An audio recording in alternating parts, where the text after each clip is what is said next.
Sejumlah pria penagih utang atau debt collector terlibat kericuhan dengan awak media dan mengancam menggunakan senjata tajam di Bekasi. Sementara itu puluhan warga di Sidoarjo adu mulut saat memblokade jalan masuk sebuah proyek perumahan.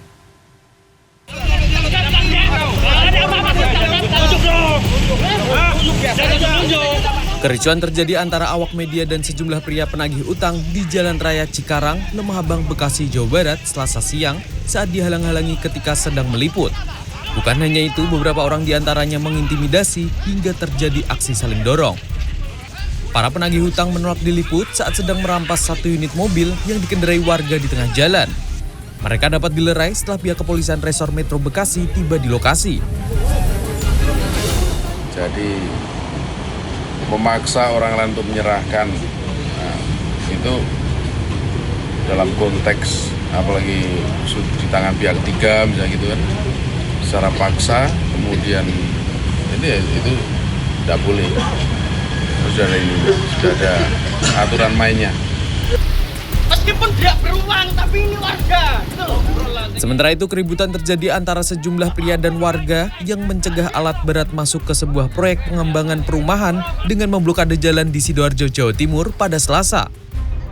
Warga mengaku terpaksa melakukan hal itu karena sebelumnya tidak ada sosialisasi sehingga lebih dari 40 bangunan rumah rusak akibat pembangunan proyek tersebut. Upaya warga menemui pemimpin pengembang perumahan hingga kini tak membuahkan hasil. Warga menyebut akan terus memblokade jalan masuk proyek tersebut hingga ada kesepakatan antara pihak pengembang perumahan dan warga tentang penanganan rumah yang rusak. Tim Liputan CNN Indonesia. Terpeleset saat berusaha menyeberangi sungai, seorang anak 7 tahun di Bone, Sulawesi Selatan ditemukan tewas terseret arus. Sementara di Jakarta, momen tersangka penganiaya hingga tewas seorang balita di apartemen Kalibata City saat masuk ke dalam lift apartemen terekam kamera. Dari hasil penyelidikan, korban diketahui tewas usai mengalami 3 kali benturan di bagian kepala.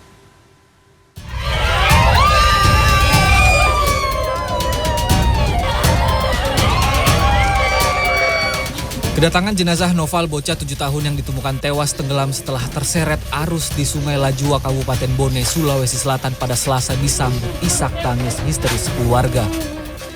Jasad Noval berhasil ditemukan petugas di radius 4 km dari lokasi awal Noval dinyatakan hilang terseret arus Sungai Lajua sejak 4 Desember lalu. Kejadian itu berawal saat Noval bersama kakeknya berusaha menyeberangi aliran sungai dengan menggunakan jembatan batu yang telah terendam air dari sungai yang meluap. Namun di tengah perjalanan, keduanya terpeleset dan terjatuh ke sungai. Sang kakek berhasil menyelamatkan diri setelah berpegangan di sebuah ranting kayu, sementara Noval tak bisa bertahan karena kondisi arus sungai yang cukup deras. Untuk kondisi korban ditemukan kurang lebih 4 km dari titik jatuhnya dalam kondisi meninggal dunia. Inilah detik-detik YA tersangka penganiayaan hingga tewas balita GMM saat masuk ke dalam lift sebuah apartemen di Jakarta Selatan yang terekam kamera pada Sabtu siang 3 Desember. Selang beberapa jam tersangka kembali terekam kamera pengawas membopong korban berumur 2 tahun ini tergesa-gesa masuk ke dalam lift. Korban sudah dalam kondisi tidak bergerak, tersangka pun berupaya membangunkan korban tetapi gagal. Sebelumnya GMM, bocah perempuan berusia 2 tahun 9 bulan ditemukan meninggal dunia dengan sejumlah luka di sekujur tubuhnya di apartemen Kalibata di kawasan Jakarta Selatan. Selasa siang, Polres Metro Jakarta Selatan menghadirkan YA tersangka pelaku penganiayaan itu yang tak lain adalah kekasih ibu korban. Berdasarkan persesuaian beberapa alat bukti ini, akhirnya kami menetapkan saudara YA sebagai tersangka. Dari hasil pemeriksaan penyidik, tersangka mengaku menganiaya lantaran kesal karena korban buang air besar saat bermain di taman apartemen. Tim Liputan CNN Indonesia.